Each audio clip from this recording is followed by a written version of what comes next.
Good morning, everyone, and thank you all for being with us for our Build Your Business Wednesday event. Today, we have the privilege of speaking with Dr. Rhonda Alexander, who will be discussing how to revive your business after failure. She's going to dive into how to create an effective vision and mission statement, how to know when and how to pivot your business rather than close or quit, and how to set and reach strategic goals that you've created for your business. Dr. Alexander is a servant, empower, and encourager of entrepreneurs.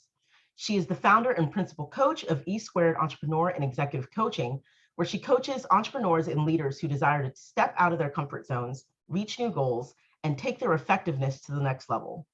She is also the founder and CEO of IUVO Consulting, which is a global firm dedicated to assisting domestic and foreign organizations with the U.S. and Drug Administration regulation compliance. In 2018, Dr. Rhonda joined the Norfolk State University faculty as an adjunct professor, and in 2019, she was appointed executive advisor to the NSU Innovation Center. Dr. Rhonda holds a bachelor's degree in molecular biology from Hampton University, a master's degree in clinical chemistry from Medical College of Virginia, and a master's degree of public administration from Old Dominion University. She also holds a doctorate in strategic leadership from Regent University. So before we get started, real quick, please take a note of a few things. At the top of the chat, there are a few links for the Innovation Center, which include our social media handle, website, and our email address.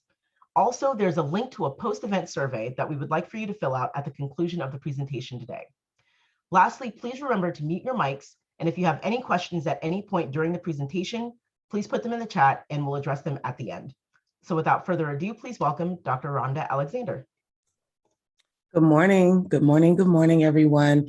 I want to first thank you, Tiffany, for such a kind introduction. And I'm thankful to each of you who've taken out time this morning to join us for Build Your Business Wednesday. So every second Wednesday of the month, the Innovation Center has these types of events. And I'm really, really honored that the team asked me to talk with you about strategy setting, creating an agile business, recovering from failure, and how to set goals for your business. I'm probably one of the best people to talk to about this because I have had my business to fail. Back in 2011, I started a business doing stilettos, right? I had a stiletto boutique online, and I decided I was going to start this business, and it was going to be great. I love shoes. I love stilettos. All my friends loved it. It was a great idea. People kept saying, do it, do it, do it, do it. And I jumped in with both feet and completely fell on my face. I wasn't prepared. When the market changed, when the landscape changed, and Just Fab and Shoe Dazzle came onto the scene, it wiped me completely out, and I failed publicly and colossally. And so that is one of the things I draw on when I have these talks, when I'm sharing with other entrepreneurs about how to recover from failure. You're not talking to someone who is giving you some sort of pie in the sky idea. I have been there. I know what it is like to have to shut things down because things changed that were beyond your control, or because something that was within your control wasn't controlled well. And so I know what that's like. So today I want to talk to you about the agile business, and I have a lot to cover. So I apologize in advance if I'm moving really, really quickly, but I have a lot that I want to share with you. And I want to make sure that I not only help you to create the mission and vision statements for your business that kind of help you to shore up and create a great foundation for your business, but I also want to help you walk through the process of setting goals and strategy for your business. Believe it or not, it's not something that you have to have a huge group of people to do. I know if you've been in the corporate world, they have these strategy setting sessions and these vision casting sessions, and you go off on these retreats and you spend days or hours in these conference room hammering out ideas for the business. Where's the business going? What are we about? What are we going to accomplish? And I want you to know you don't have to have a room full of people. If it's just you as the solopreneur, that's okay. You can do your own vision casting. You can do your own strategy setting, and you can set the goals that will help you get your business where you want it to go. So we're going to jump right in. Hopefully you'll be able to see my screen. If I'm moving too quickly, I think you have the ability to give me some sort of sign or somebody say something. If I lose you, put your hand, the little icon that has your hand up, or put something in the chat, and Tiffany will let me know that I'm zooming too fast. But I want to make sure that I get all of the information to you so that you can shore up your business.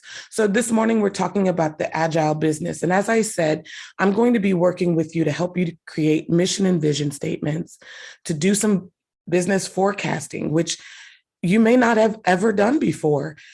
Before I started into strategic leadership, I had never heard about business forecasting, but it really is revolutionary for businesses. Going to help you set some strategy and create smart goals. And then we're going to talk about how to implement change and how to deal with change. So before we get into the meat of things, when we talk about business and mission statements and vision statements, you really need to know before you start writing those things or composing them, you want to know why are you in business? Why does your business exist? Successful businesses, and I teach this to all of my classes in entrepreneurship and business, that successful businesses are an answer to a question or a solution to a problem that people are willing to pay for, okay? So if your business is not answering a question in the market, not necessarily something that you've thought of, but you have seen that there's a hole or a need in the market, and you can provide a solution, then if people are willing to pay for that solution, you're going to have a successful, growing, scalable business. When it comes to innovation, we talk about that a lot at the Innovation Center because that's what we're about. Innovation is about doing something new that hasn't ever been done before, or it's about doing something in a new way, something that exists in a new way. And that's important because innovation is what sets you apart from everybody else. That's integral to the survival and the growth of your business, is to not only come onto the scene as an innovative business, but to also remain innovative, because that gives you the chance to create new ideas and to stay relevant in the market as customers' needs and desires change. So your why links these things together. In addition, it helps people to understand why your business is around, why they should believe in or be interested in your business. And then for the people who are working with you to achieve your business's goals, it helps them to get past challenging times. So, a lot of times the process is difficult, but if people have a vision in their mind and they know where they're going, they're willing to endure the process. And so this is really one of the reasons why explaining to people what your vision is about, why you're existing, why you feel your business is going to impact the world in some way, what legacy you're creating, right? And what success might mean, not only for the business, but for those who are connected to the business, your community, your employees, your families. These are the things that keep people moving, connected to your business and moving forward in it. So let's start by talking about the vision statement. So your vision statement is your pie in the sky. It's your utopia. It is the anchor for your strategic plan because it is ultimately where you want to go. And when you talk to people about your business, it really should be, kind of this dreamy, if I had it my way, this is what my business would be like. This is what the world would be like with my business operating at its best and at its highest point. It tells the world what you hope to achieve and really demonstrates that you have had the chance to dream about where you want your business to go. So when it comes to creating a vision statement, I've created a 4-step process. The first thing is to talk about what is your ultimate outcome. And it doesn't mean I want to sell 5,000 widgets. It is what utopia are you creating? What future are you creating? Healthier children, kinder children, cleaner world, full bellies. What is it that you want to see happen? Once you know that, then you talk about what makes you unique. What sets you apart? Are you using farm to table ingredients? Are you using a proprietary method? What is your unfair advantage, or what makes you better than or different than everybody else who could be considered your competitor? And then provide a quantification. So are you looking at families, children, a particular region or a demographic, millennials, Gen Zers? Who are you aiming for? And then refine it, make it memorable. Your vision statement should be something people can connect to. So it's got to be relatable. It's got to be something that people go, I understand exactly what you're talking about, because that creates buy-in. And when you make that connection, people are drawn to you and they're willing to stay with you. So I want to talk about and just show you a really a good example of a brief vision statement. So the full statement, our vision is to feed hungry families using only farm-to-table ingredients, ensuring that we protect our environment while satisfying appetites. So you can see, I said, step 1 is output, step 2 is uniqueness, step 3 is quantification, step 4 was relatable connection.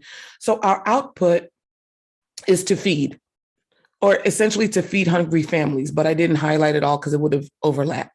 Right? But the output, what we want to do is feed hungry families. Our uniqueness is that we're using only farm to table ingredients.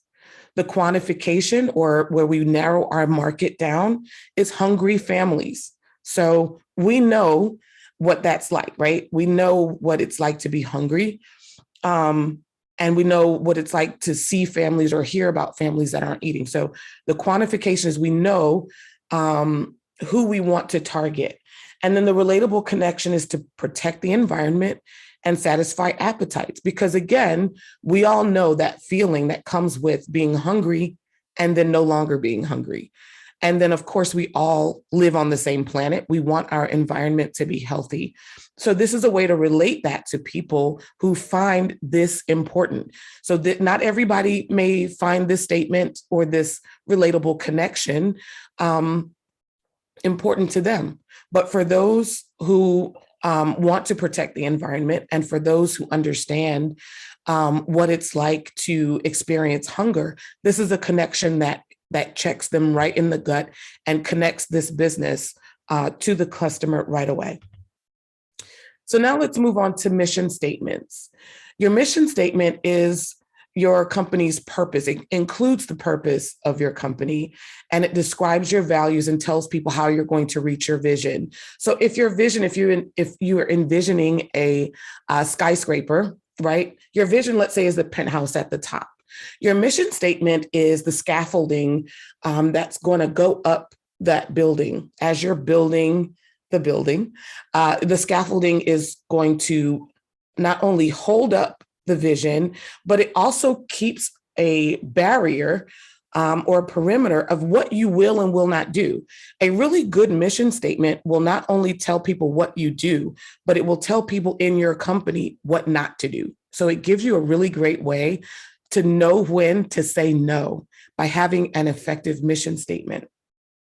Your mission statement also shapes your organizational culture because it tells people this is how we do things around here. We want to get to a particular goal, but in order to get there, these are the things we will and will not do. And that is really important in shaping organizational culture. So I have another kind of process to step you through how to create an effective mission statement. So the first thing you're going to do is describe what your business does. Very short. And in this process, you may not even be using statements. You may just be using phrases.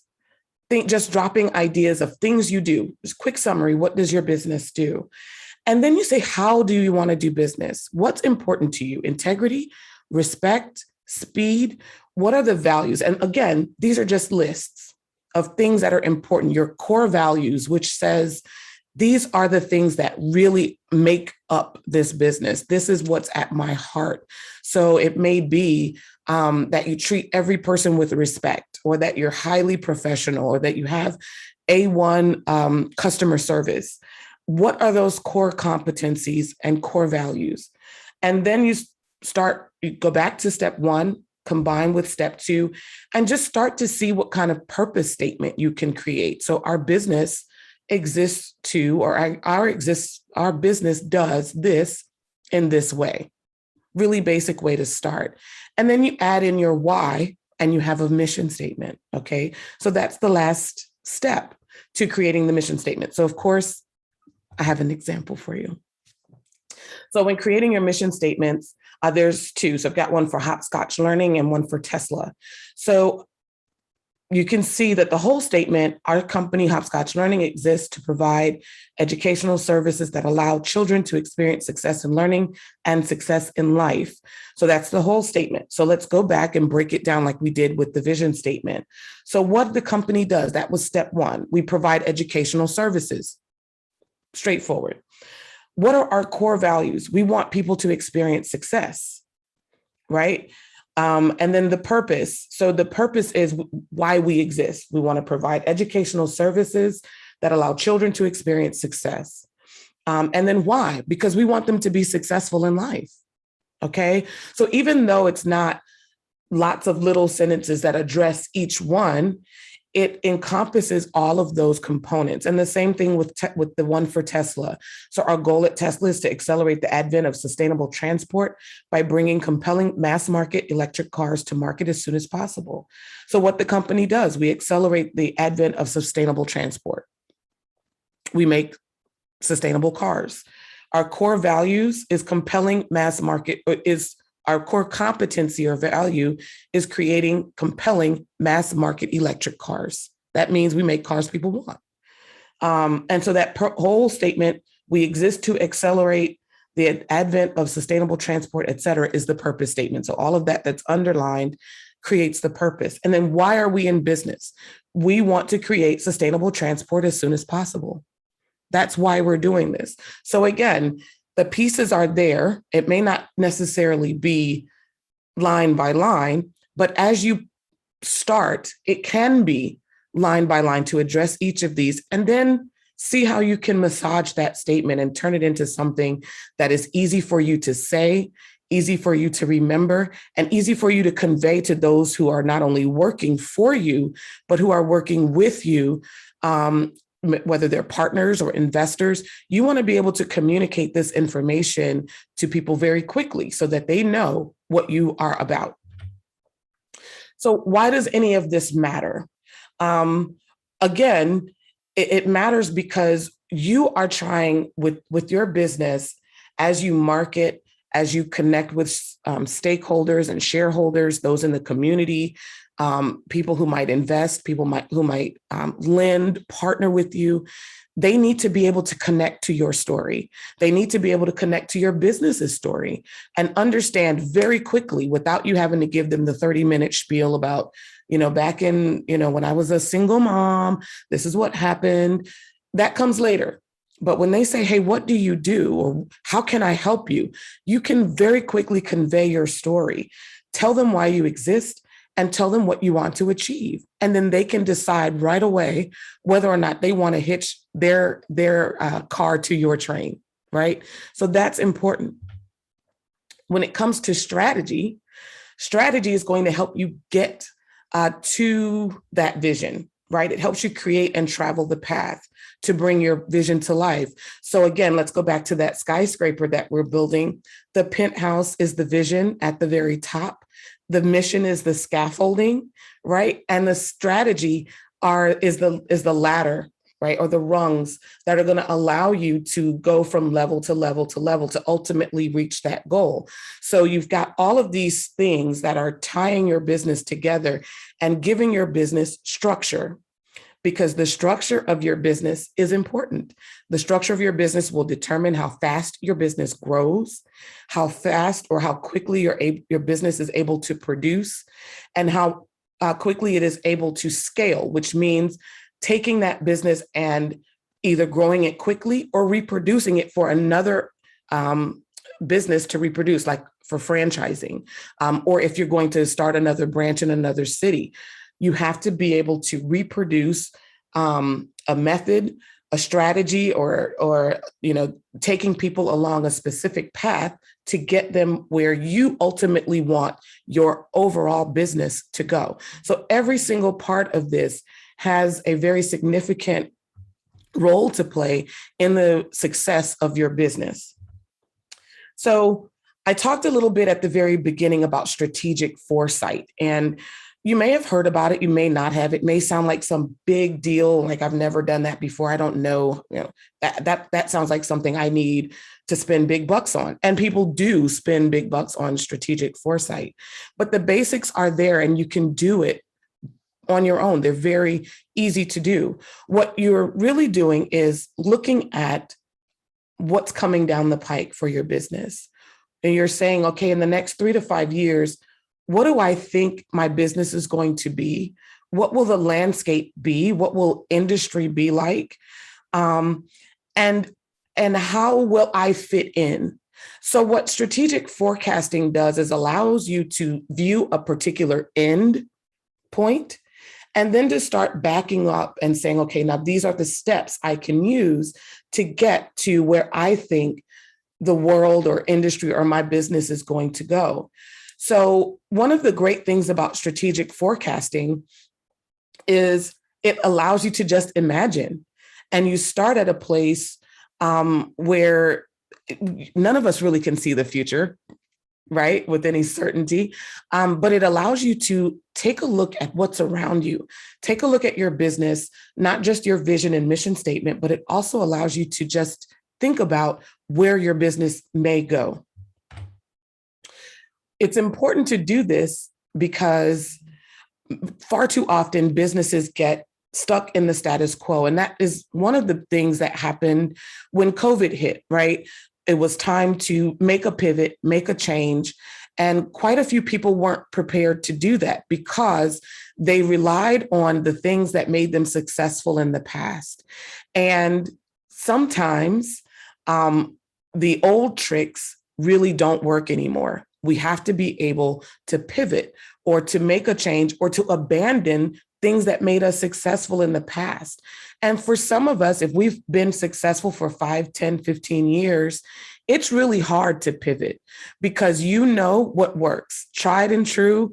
You know, this is what I've done. This is what is working. This is what should be working. And I don't understand why it's not working. When your mind gets into that mindset, and you refuse to let go of what you already know, disaster is imminent. You have to be willing to say, here's a problem. I'm not adjusting well. What used to work is no longer working. How can I change? How can I get on the new boat? How can I look around me and see what's happening and take advantage of that? That's called being agile.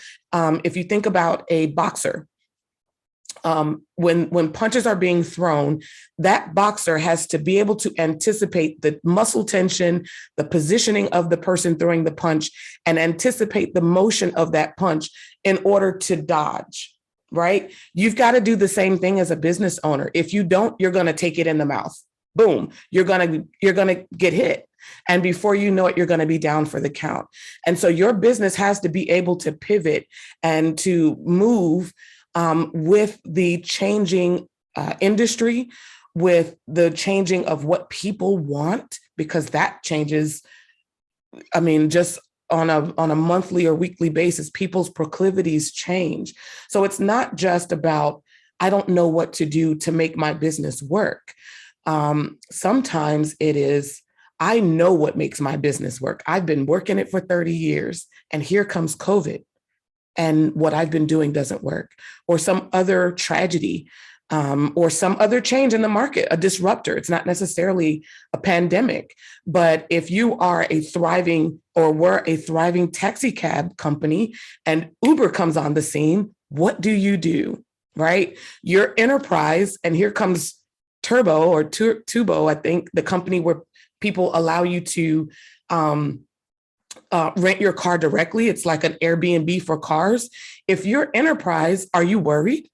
Enterprise and Hertz and Budget Rental and Dollar, those guys have made big bucks renting cars. Well, these disruptors come onto the scene. How do you pivot when your success has been successful because of what you've done for the past 10, 20, 30 years?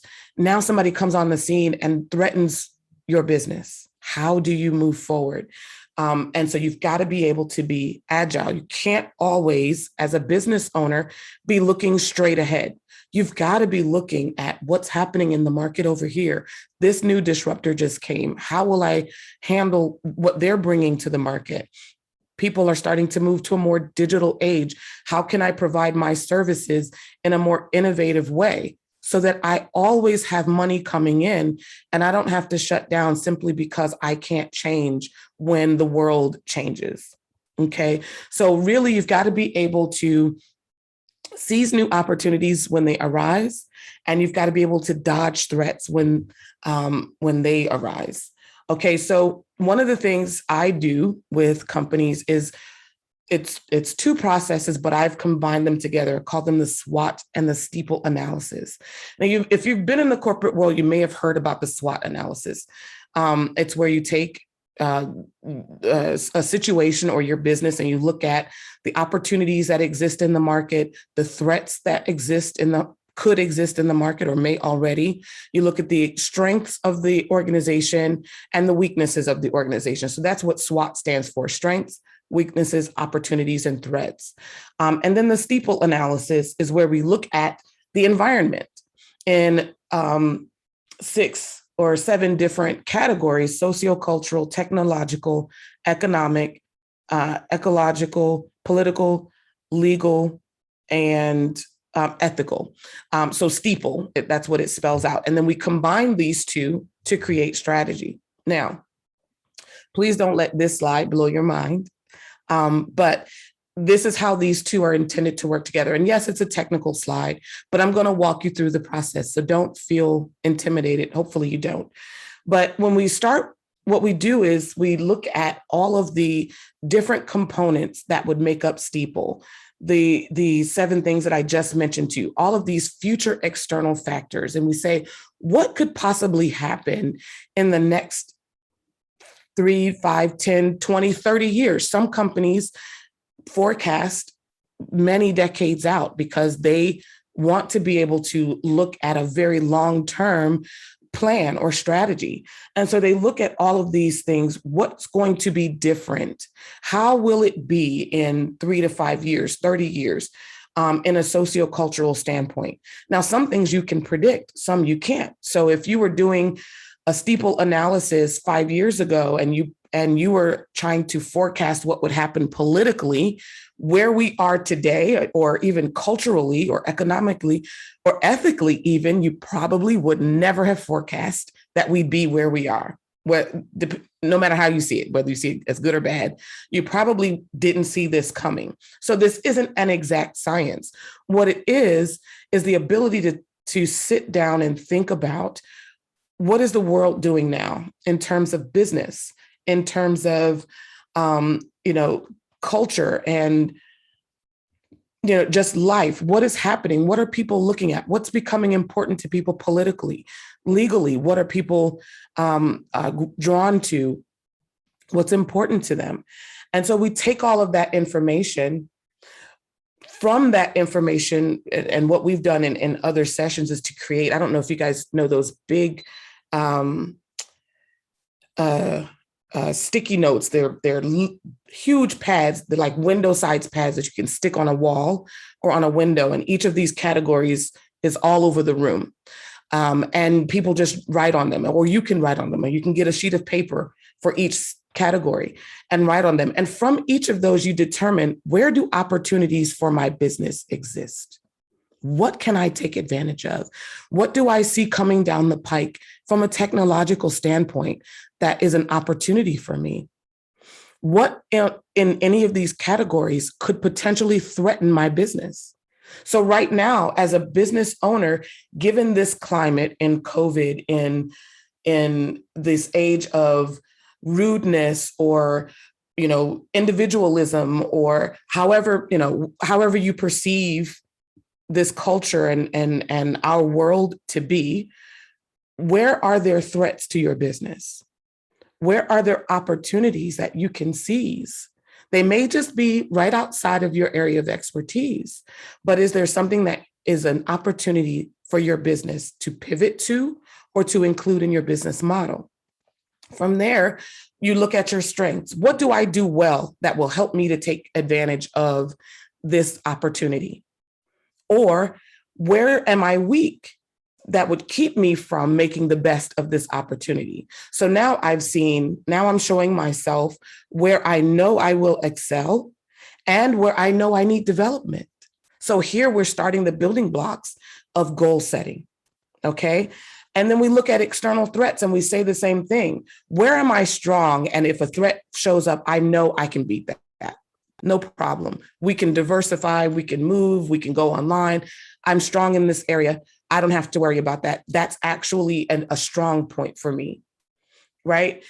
Or where am I weak? There's a threat coming and I have a weakness. I don't have cybersecurity. I don't have the right kind of staff. I don't have legal counsel. I've got a weakness. There's a gap here. Again, another way that you can set strategy. So if we put all of these things together, we start to look beyond the daily, grind of doing business. And we're looking out into the future and we're saying, how can I be prepared, good or bad, for what could come down the pike? The point is, I've got to survive. And in some cases, many cases, I want to thrive, not just survive, right? Some of us who were able during this pandemic and during all of this stuff that's happened, we were able to pivot and thrive when some businesses were closing because they weren't able to pivot, or maybe there wasn't a pivot available for them, right? So when things are happening, the goal is, at the very least, I want to make it. I don't want to have to shutter my business. But ultimately, if we're doing this right and we're paying attention to what's happening around us, we can thrive when everybody else is not. So I want to make sure we understand, again, what it's like to be an agile business. You want your business to be able to stick and move, right? Every time a punch comes, you want your business to be able to dodge it and come back strong and be ready to uppercut and move and be strong going forward. So it takes forethought, preparation, and the setting of goals to create that. And you've got to be able to say, all right, something is happening I was not prepared for. What's the next idea? How can we move forward? By doing this process on a regular basis and even being mindful, having in mind a forethought or an agile mindset, this allows you to always be thinking about your ideas. So those of us who are like, oh, I always have these ideas, I'm inundated with ideas, I don't know what to do with them, write them down. They may not serve you today, but something may come down the pike and you'll go, you know what? I thought about something a couple of years ago that may work and help my business move forward. So don't discount the fact that you're one of those people whose ideas are always coming, and I don't know what to do with them. It doesn't necessarily mean you have to do them all now. What it may be is that you're a person who is creating a plan B, C, D, and E for your business during times when you need those alternatives. So what I want to do now in the last, I'm going to probably try to go to 10:45, and then I'll take some questions if there are any. I want to go through what it's like, some of the steps to do this strategy setting for yourself. And of course, you're going to get these slides. These will go out in our newsletter, I believe. Thank you for correct. I just saw the chat where it was Turo for when I was talking about the rideshare.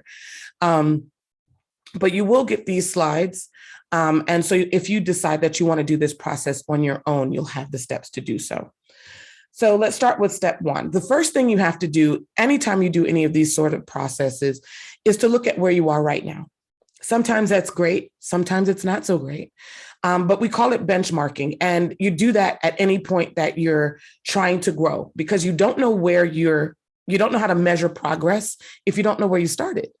So it may be a really sad picture that you're starting in, or an unhappy place, or you could be in a really great place. And in either case, look at where you are now and be honest about what your business is like. And maybe just write down a quick summary of where you are, what you've achieved to date, and maybe just talk about or write down some things about where you'd like to go and what you can envision for yourself or for your business. And then make a list of what you think the future will be like in 3 to 5 years in each of the following categories: social, technological, economical, ethical, political, legal, environmental. And sometimes the E's change depending on which industry you're in. But what I would suggest is either do it, on a whiteboard where you can really, stretch your ideas out, or give yourself pieces of paper for each category. That gives you the opportunity to really kind of let your mind wander. And I've been in these sessions where they've said, flying cars, and we've got houses made from all green materials, or, they really let their mind go. And you have to be willing to do that, because again, this is not an exact science. This is, what do we think based on what we see around us and happening now? What do we think might happen? If you're a business, you need to be thinking about, in terms of the political climate, if this happens, what might happen here? If the elections go X way, we know certain other things could potentially happen. What does that mean for your business? In some regard, that may mean additional regulation, more compliance hoops and hurdles to jump through. In others, it may mean the market opens up for you, or less taxes, or lots of things change depending on how the future changes. And so give yourself the ability or the freedom to really dream and think about what your business might be like, or what the world, not your business, not just your business, but what might the world be like external to your business in these categories, and really allow yourself to think it through. Then step 3 is to take those lists, those 7 lists, and say, okay, what do I see as an opportunity for my business? And it may be something kind of weird right now, right? It may be weird to think, I'm going to figure out a way to get people to let strangers rent their cars, their luxury cars at that, right? That may sound crazy until people become dissatisfied with the status quo and they want to be able to use some other means to rent a car. And they don't, using Uber or Lyft is not practical. You need to rent. And I don't like what's already out there. There's a change that I can potentially, or there's an option I can potentially make. So the things that you may kind of roll your eyes or laugh at now could potentially be opportunities. And so think outside the box, right? Think big. What are the possible opportunities? How is your company uniquely positioned or equipped to take advantage of those opportunities? That's the next sheet of paper, right? So now we're moving into the SWOT analysis, where we're saying our strength here is uniquely positioning us to take advantage of this opportunity. Then the next step, you are going to look at the threats to your business. Where are there weaknesses that make you vulnerable? And then are there strengths that you have that will help you to combat these threats? Where are you strong? Where if the market tanks, you're good. If a competitor comes on, a disruptor, you've got another option, or there's something that well, they can't get my market share because I do this, and I'm going to focus on shoring up this so that nobody can do what I do. right? So where are you strong that will help you to combat the strengths that could come onto the market? And then step 5, this is where we start to goal set. We're going to start making a list of the ways you'd like to succeed, giving your possible opportunities, and a short list of the ways that you might prepare or brace yourself for possible threats. Okay. So then we move into actually setting those goals. So in step 5, we've taken those opportunities and we say, okay, this is what we're good at. This is what we need to shore up. But what do I ultimately want? And I want to create a list. That's really kind of like my strategic vision for the next 3 to 5 years. May not be my ultimate business vision, but it's really in the foreseeable future. This is what I think I want to achieve. Now we want to figure out, how do we get there, right? Because I told you your strategy is the rungs of the ladder that are going to help you reach that vision or that goal. So we have SMART goals, right? Those goals have to be specific, measurable, attainable, relevant, and time-bound. And I'm not going to get into that definition. That's a whole other talk. But there is a link. When you get the PDF of these slides, you'll be able to click on that link. And if you need help understanding what SMART goals are, it will help you. But you want to make sure that your goal is specific, that you can measure your progress, that it's attainable, that it's relevant and realistic, and that it is time-bound, that you're saying this year or in the next 6 months, I'm going to do X, Y, and Z. That's really important, because if you don't limit yourself to a time, you'll just be wishing. You'll never have a deadline. So that time-bound is really, really important. So step 6A is, from the matches between what you do well and possible opportunities, set 2 SMART goals that will position you to take advantage of those opportunities in the next 2 or 3 years. That's it. What do I want to do? I want to do this. And how will I get there? What are the 2 bites from the elephant I can take in the next 6 months, the next 12 months, the next, 36 months to get there? This is what I'd like to do.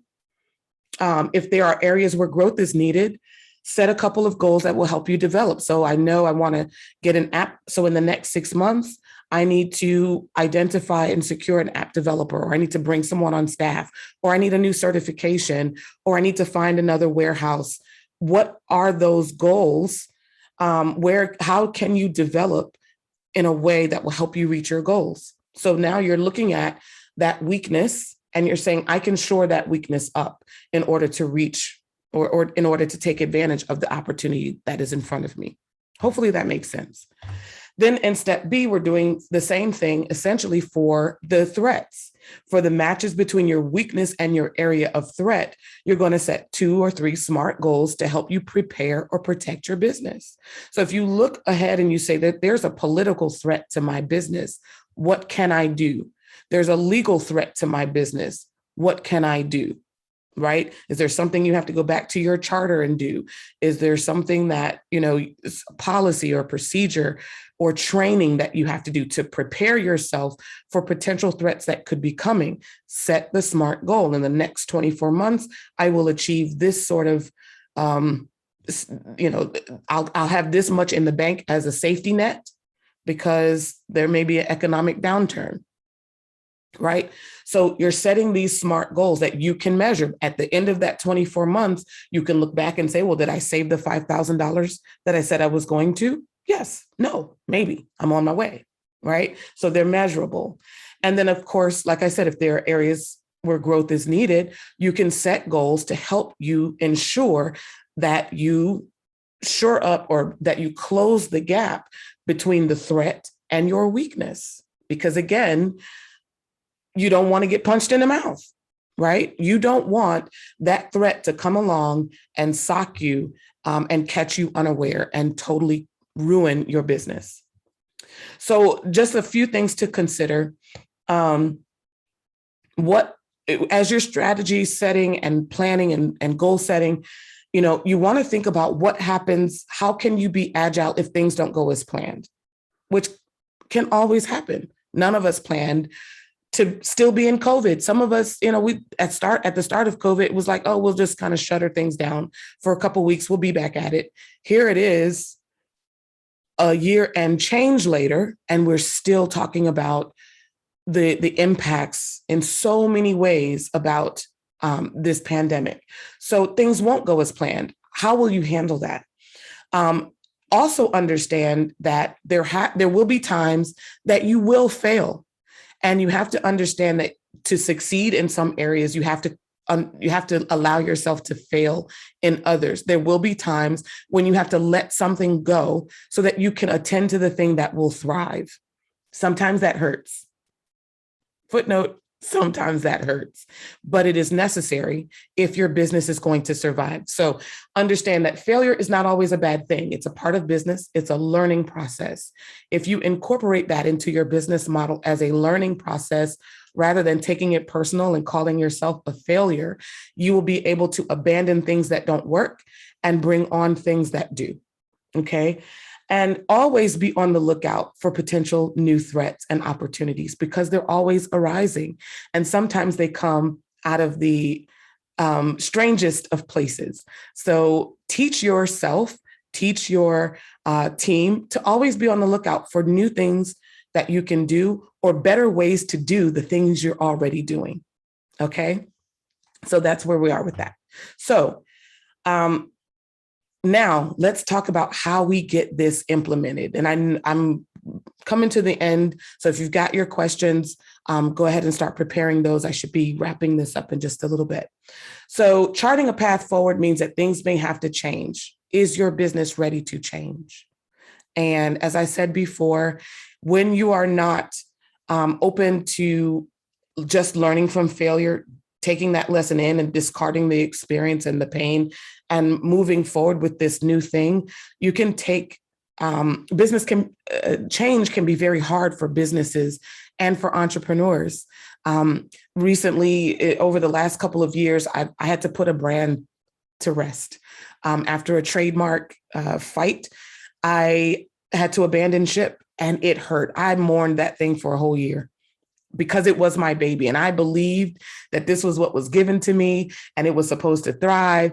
Nope, it was supposed to get me off my feet and into a season. And then it stopped and it was gone and I had to shift and I wasn't ready. And the pain of having to change was very, very great. I survived it, but you do have to understand it's not always easy to change. Okay. And it's because you have to discard what you already know for something that you don't know, right? For the unknown. What is my next step? What am I supposed to do? Where am I supposed to go? How is this going to work? I know this other thing kind of worked, but this new thing, I don't know if it's going to work or not.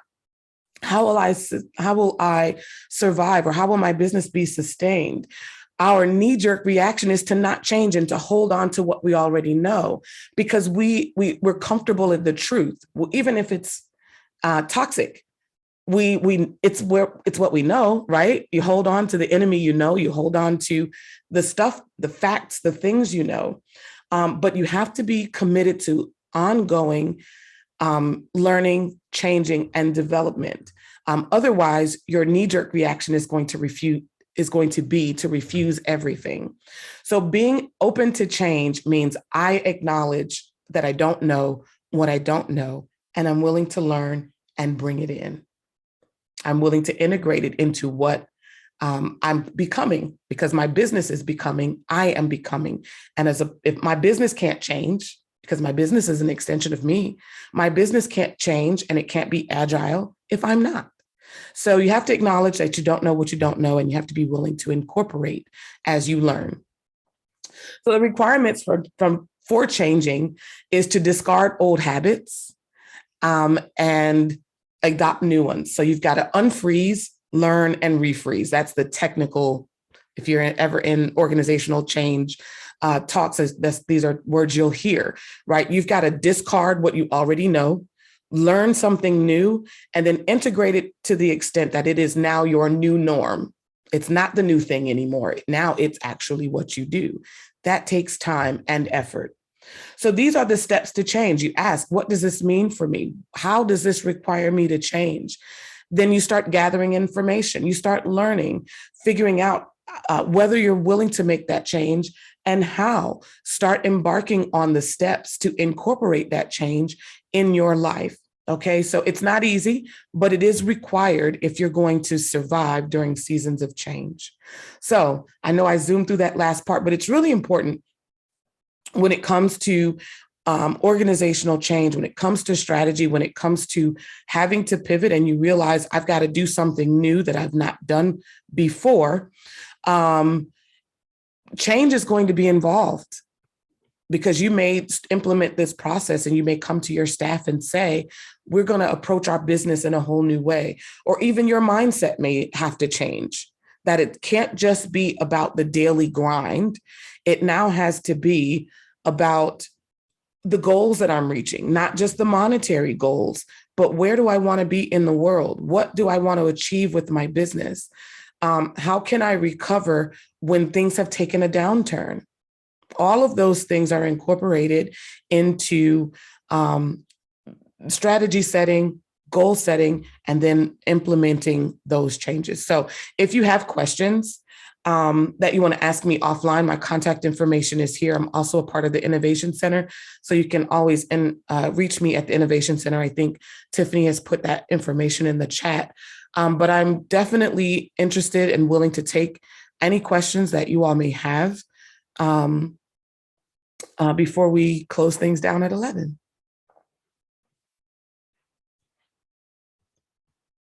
Thank you, Dr. Rhonda. So, we do have a question. All right. So how can a business owner begin to tackle the emotional issues that come with a business failure?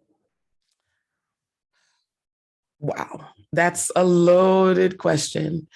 First of all, you have to let yourself feel it. You have to let yourself mourn.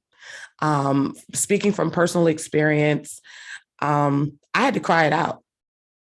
I have a business coach and I was trying to move forward. Right after it happened, my business coach said, stop. Stop. You've had a loss. It's a significant loss. It's a painful loss. Take some time to grieve the loss. Now, not every business failure rises to that level of grief, but sometimes you really do have to acknowledge, I failed, that hurt. And it's okay to feel that way. What you can't do is stay there. But ultimately, dealing with those emotional issues is important, because if you don't, you really can't wholeheartedly commit to the next step until you've laid the last one to rest. And that was what I was experiencing with this brand that I recently had to abandon, was that I was trying to come up with this new brand. I need a new logo and a new this. And I was hiring logo designers and hiring people to help me and consultants. And I couldn't focus because what I really wanted was that thing that I couldn't have anymore. And so taking a break from that, really allowing myself to create some emotional distance from that, allowed me to look at it and say, okay, what did I learn? I learned that I have a market. I learned that I have a following. I learned that that this works, that there is a need for this. It doesn't matter what you call it. People need what this brand was offering. So once you get past the feelings, now it's time to do some analysis and learning. And then once you feel ready, you can move on into integrating what you've learned into creating something new. But failure, when your whole business fails, it's hard because everybody knew you had a business, right? The whole world, or all your circle, your family, all your social, they all knew that you had this business and now you don't have it anymore. And that can be hard. It can feel humiliating. It can feel embarrassing. But understand that you're not defined by that failure. You are not a failure because your business failed or because you experienced business failure. The important thing to remember is that failure is meant to help you learn. And so inevitably there will be feelings, but we have to get past those feelings so that we can continue on doing what's in our heart to do. And so sometimes that means picking up the pieces and slowly gluing them back together and starting over anew. And so having a coach helps, having a therapist helps. Being able to talk it through really, really helps. But knowing that you're not defined by that failure is really, really important. But that was a loaded question. Any other questions for me? And one more question. Okay.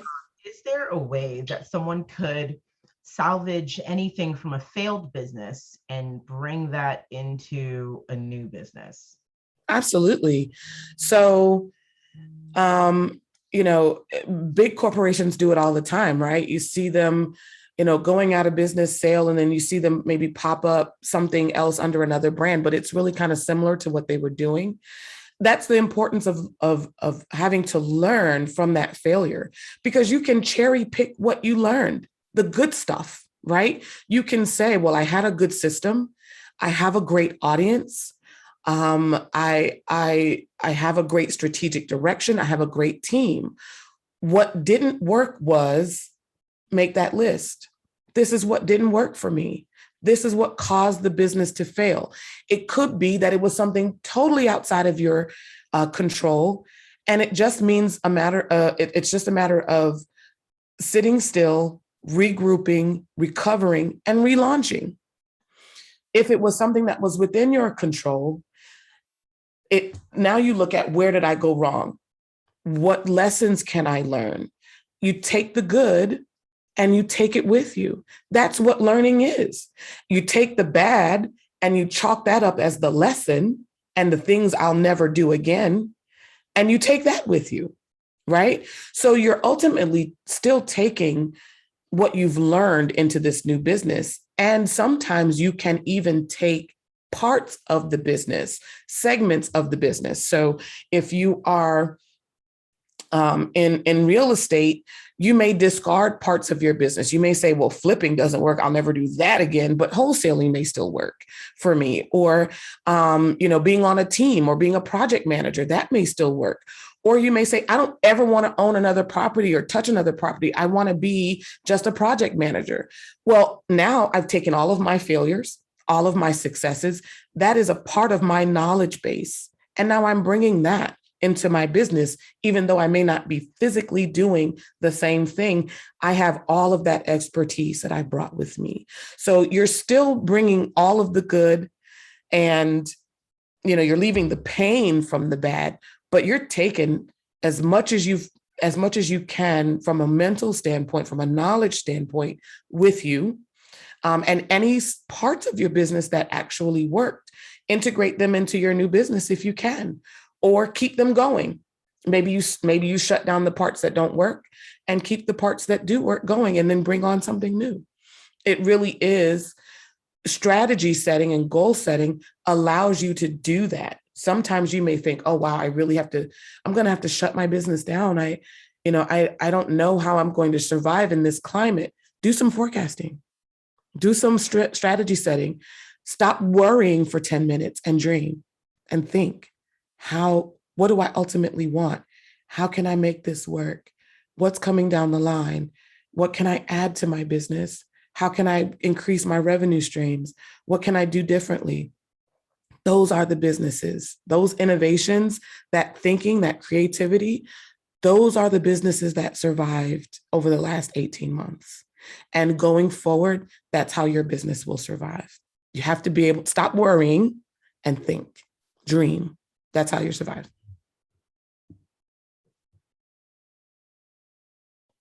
All right. I don't think we have any other questions. I have a question, but I wasn't sure. Am I typing it or are we just saying it? You can go ahead with your question. Okay. Thank you. So my question is, so my business is not failing. It's just not leveling up. And so I am trying to move towards trying to find new clients, new types of clients. How can I best make my product fit for what it is that they're doing? Mm-hmm. And then also trying to figure out where can I go to find out the pricing of how I should be pricing this particular product, especially within the government realm. I apologize for all the noise in the background. I'm in a salon. I apologize. It's okay. But yeah, so, you know, how to price it as a government contractor. Okay. And those are all really, really great questions. And since we are at the 11 o'clock mark, I would, if you could send me an email, I'd love to have this conversation with you offline. But really quickly, there's a process that we engage in at the Innovation Center called customer discovery. And there's a process to do exactly what you want to do, where you find out, what does my customer want? Or the market, what does the market want? What do they need? What's the problem? Is my solution fitting that problem? And are they willing to pay for my solution, right? So remember at the beginning, I said that to be successful, your business has to be an answer to a question or a solution to a problem that the market is willing to pay for. And we find that out through a process called customer discovery. So if you send me a quick email, I'll explain that process to you and hopefully give you some direction into being able to answer some of those questions for yourself. But we're at the 11 o'clock mark, so I don't want to hold up the Innovation Center, but I definitely want to talk to you. And I went ahead and I posted the email in the chat. Thank you. Right there, and I will also repost the rest of our information so that if anybody needs it, you can go ahead and snag it now. Sounds good. Thank you, everyone. Thank you, Tiffany. You're welcome. And then just so everyone knows, you can find us on all social media platforms at NSUIC on Main. And this presentation will also be available on our YouTube channel by Friday afternoon. So we would like to thank Dr. Alexander for taking the time to present this important information. Again, if you would like to contact her, I have placed the Innovation Center's email information as well as all of our other links to contact us in the chat. And again, this will be available on our YouTube channel on Friday for everyone to view. So once again, thank you all for attending, and I hope everyone has an amazing day.